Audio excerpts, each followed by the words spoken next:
Magandang araw sa ating lahat mga boxing fans sa anumang panig ng mundo. Ang bakbakan o labanan na ating tatalakayin ngayon ay isa sa undercard sa nalalapit na laban ni Kazuto Ayuka kontra Josber Perez ngayong Disyembre 31 na kung saan doon gaganapin po ang bakbakan sa Japan. Labanan ito ng mga knockout artist dito sa Bantamweight Division po mga kaibigan. Daigo Higa kontra Nawapon Keikanha. 10th round of professional boxing. Pagdating po sa ranking, itong si Daigo Higa, rank number 7 sa WBA. Ito namang si Keikanha, rank number 5 sa WBC. So matindi talaga. Alamay natin kung sino Yamado at Dihado sa bakbakan mga kaibigan. Pero bago natin simulan, inaanyahan ko po kayo na sana supportan po yung ating munting channel sa pamamagitan po ng pag-subscribe. Maraming salamat po. Nawapon Keikanha kontra Daigo Higa. Unahin natin ang sa panig ni Nawapon Keikanha mga kaibigan kung ano ba ang mayroon sa boksingerong ito. Bakit nasasabi kong knockout artist? Itong si Nawapon Keikanha ay may impresibong kartada. 58 wins with 48 wins coming by way of knockout. May 3 talo at may 1 tabla. Sa kanyang 3 talo, 2 beses nakatikim ng knockout. May edad na 32 anyos at ang height nito ay 5 foot and 5.5 inches. Orthodox ang kanyang stance, knockout ratio, dito 0.76%.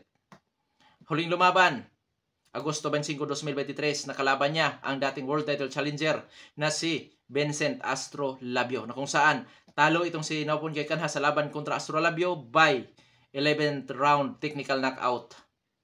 Kung nagkataon na hindi napatumba ni Astro Labio itong si Nawapon Keikanha, malaki ang posibilidad na matatalo ang ating kababayan by unanimous decision or split decision mga kaibigan, dahil sa huling round tipong nakakalamang doon si Nawapon Keikanha. Yun nga lang, naging kumpiyansa, nasingitan ng pamatay na suntok na Astro Labio, sanhin ang pagbagsak nito mga kaibigan na kung saan hindi na nakarecover. Nakatayo pero wala na. Okay. Pagdating sa experience nitong si Nawapon Keikanha mga kaibigan, minsan na itong naging world title challenger. Kasama siya ni naglaban sila ni Juan Hernandez Navarrete. Pareho silang challenger dahil bakanting titulo ang kanilang pinaglalabanan noon doon sa flyweight division, na kung saan natalo si Keikanha by technical knockout. At idagdag na rin natin ang mga tinalo nito ng mga dating world champion. Katulad po ni Amnat Roenrong. Kung inyong natatandaan, yan po ay isa sa tumalo kay Cuadro Alas. Oo. At yun nga, ginantihan talaga ni Cuadro Alas yan mga kaibigan. At doon nakita yung angas ni Cuadro Alas doon. Na dinilaan niya ang nakadila sa harapan ni Amnat Roenrong. Idagdag din natin ang ating kababayan na dating world champion na si Saneboy Haro. Tinalo din pala nitong si Nawapon Keikanha. Oo, si Saneboy Haro. Yun nga lang, nabawian ng Pinoy, nabawian ni Vincent Astro Labio mga kaibigan.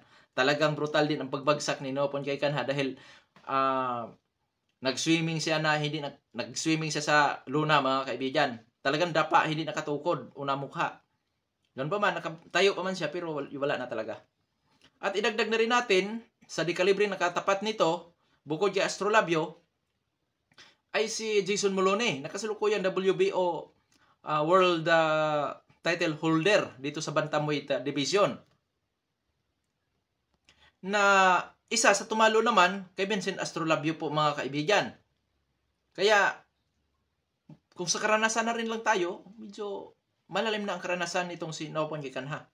Pagdating sa skills, boxer puncher ito. Defensive style, may pressure fighter style, may counter-punching ability, willing sa brulan o tututo na bakbakan, may pagka-agresibo pag nakapabor, taglay ang power. Both hands. Kaliwa at saka kanan, malakas ang mga batong suntok ng boksingerong ito. Ngayon, sa panig naman ni Daigo Higa. Itong si Daigo Higa naman po mga kaibigan ay may impresibong kartada. 20 wins with 18 wins coming by way of knockout. May 2 talo at may 1 tabla. Sa kanyang 2 talo, 1 beses lang ito nakatikim ng knockout. May edad lamang na 28 anyos at ang height nito ay 5 foot and 3.5 inches o 161 cm. Reach 64 inches o 163 cm. Orthodox naman ang stance din itong si Daigo Higa, knockout ratio 90%. Huling lumaban, Hunyo 24, 2023. Si Siricha Tayen ang kanyang nakalaban. Na kung saan ay panalo ni Daigo Higa ang kanyang laban kay Tayen by knockout sa ika-4 na round. Schedule 10 rounds. Karanasan nitong si Daigo Higa. 2017, nasungkit nito ang WBC World Flyweight title. Bakanting titulo.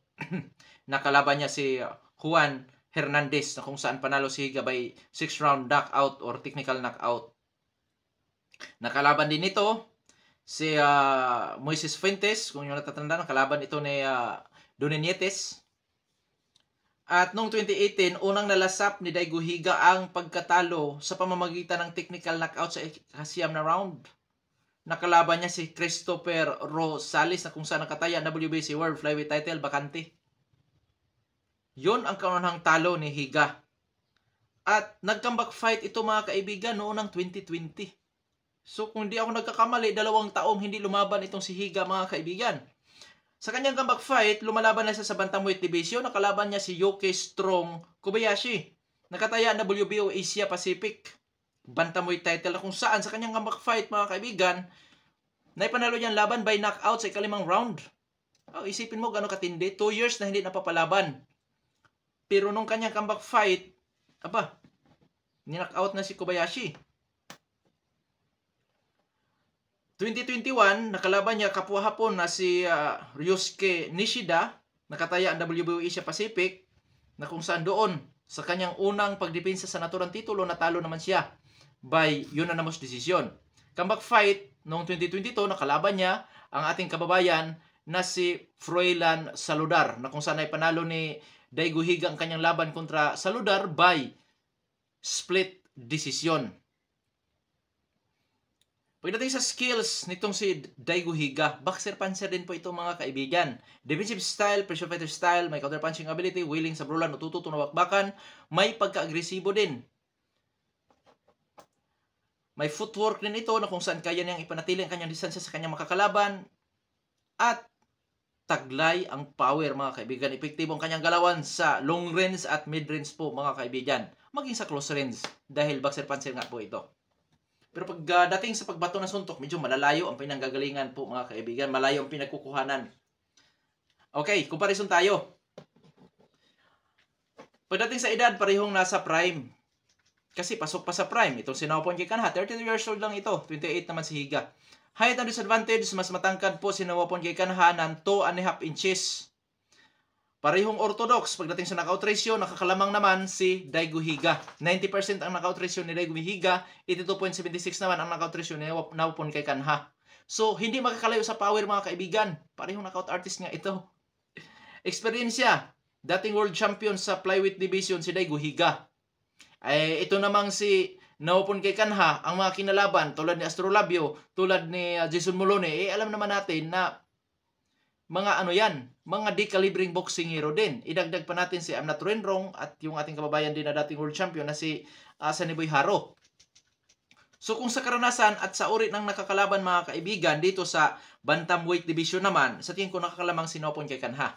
Dahil hindi pa napapalaban si Daigo Higa sa katulad nila ni Jason Molone at Vincent Astrolabio. Pero ganun pa man, dahil dating world champion po yan, masasabi ko na rin na malilim-lalim na rin ang kanyang karanasan mga kaibigan pagdating po sa mundo ng sports, boxing. Mga kaibigan, fairless ang aking gawing prediction. Kasi pareho matitindi Bagamat galing sa pagkatalo itong si Nawapon Keikanha, pero nakatikim na kasi ito ng knockout mga kaibigan noon. Oo, nakatikim na rin kasi ito. So ibig sabihin mga kaibigan, maaaring hindi na masyadong apektado itong si Nawapon Keikanha sa kanyang mga sinapit dahil hindi na siya first time na makatikim ng knockout. O, hindi first time. Hindi katulad ni Gabunelas na first time nakatikim ng knockout. Siyempre may pagbabago sa kanyang galawan. Pero yun nga lang, yung kanyang naging laban kamakailan lang, medyo alanganin. O, inawat ng maaga. Pero ganun pa man, hindi natin masisisi ang nandoon sa loob ng ring kasi sila yung nakakaalam kung gaano na nga ba kadelikado. Bagamat masasabi kong hindi pa dapat awatin, pero wala tayong magagawa. Kasi bawat state, bawat lugar, bawat bansa may kanya-kanyang patakaran sa boxing po yan. Okay, mga kaibigan, fairless ang aking gawing prediction dahil hindi po basta-bastang laban ito. Oo, hindi basta-bastang laban. Hindi madaling laban ito kay Nawapon Keikanha, maging kay Daigo Higa. Lalo na't may katangkadan si Naopon kay Kanha at yung lakas nito, yung skills nito mga kaibigan, sa tingin ko di po yan basta-basta. Kaya mga kaibigan, dahil ang ating topic, prediction, fight analysis, kaya mga kaibigan, hirap akong pumili dahil parehong magagaling talaga ang maglalaban. Pero ganun pa man, kailangang pumili po ako dito dahil yun ang aking content. Peerless prediction, Daigo Higa by technical knockout. Kung sakaling mawi sa puntusan, Daigo Higa pa rin. May posibilidad na siya makalamang dito. Pero dahil sa fearless ang aking prediction, mga kaibigan, ibig sabihin lamang nun, hindi po madaling laban ito. Fearless prediction, ibig sabihin, hindi po ito bastang laban na mamain lang ni Daigo Higa ang laban na ito. Hindi po siguro magkaganon dahil di po talaga basta-bastang boksingero si Naopon kay Kanha. Pinahirapan si Jason Moloney, pinahirapan si Vincent Astrolabio sa laban. Kaya mga kaibigan, hindi po ito bastang laban talaga. Kaya dito mga kaibigan, bagamat Daigo Higa ako, pero dito kay Naopon kay Kanha, matinding laban po talaga sa tingin ko. Hindi kagulat-gulat kung sakaling makuha rin ni Naopon kay Kanha ang pag-knockout kay Daigo Higa mga kaibigan. Gamit ang kanyang pagka-pressure fighter, gamit ang kanyang pagka-agresibo, power na kung saan mas marami ito kung bumabato ng suntok mga kaibigan ikumpara kay Daigo Higa.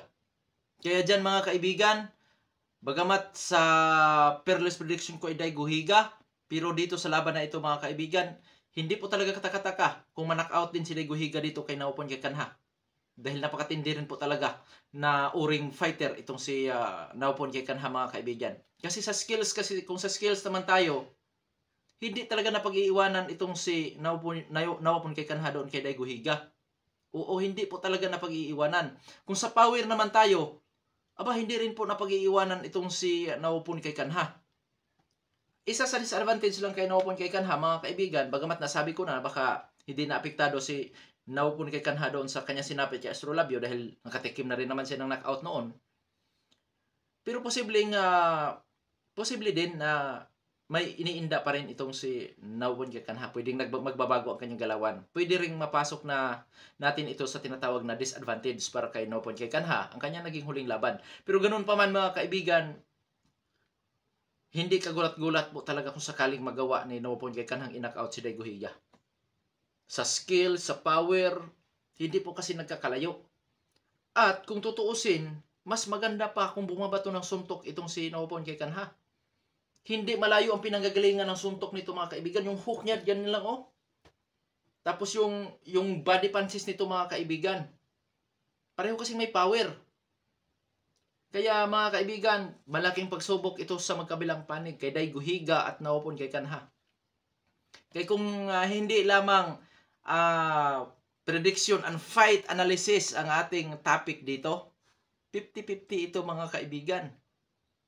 Sa madaling salita, kahit sino ang pwedeng manalo dito by knockout.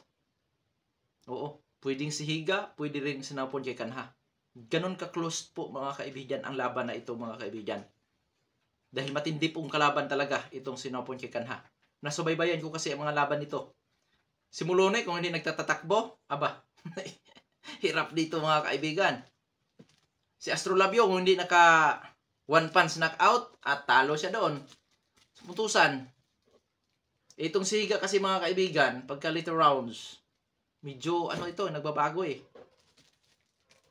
Sana ma-influensyahan ito ni Inoue na talagang alam naman natin kung gaano ka-tinding fighter din si The Monster ng Japan. Oo. Kaya mga kaibigan, masasabi kong hindi po bastang laban ito para sa magkabilang panig. Dahil para nga sa akin, puntusan or knockoutan, may chance rin talaga si Naopon kay Kanha dito kay Higa. Dahil sa uri ng estilo, malayo ang pinanggagalingan ng suntok ni Daigo Higa. Tapos, idagdag natin na itong si Naopon kay Kanha, May pagka-brawler, willing sa brawler, natututo na bakbakan, at may power din po na kung saan sa harapan lang ito sumusuntok. Hindi po talaga basta-basta. Yung mga suntok kasi nitong si Naupon kay Kanha, kahit anong suntok malakas. May bigat kasi. Kaya matinding laban ito mga kaibigan. Pagka dumikit dito si Daigo Higa, may kalalagyan siya dyan mga kaibigan. Pero kung ipanatili niya ang kanyang distansya, may chance siya, may maganda ang kanyang magawa. Matatamaan niya yan dahil hindi naman ito mahigpit sa depensa si Naupon kay Kanha. Pero pag dikitan, matindi sa dikitan din itong si Naupon kay Kanha. Kaya masasabi kong, bagamat Daigo Higa ako dito, pero hindi po yan maging madali para kay Higa ang makalaban kay Kanha. Iba talaga si kay Kanha Oo. Mga kaibigan, hanggang dito na lamang. Ito Pandong Sports PH. Maraming salamat po.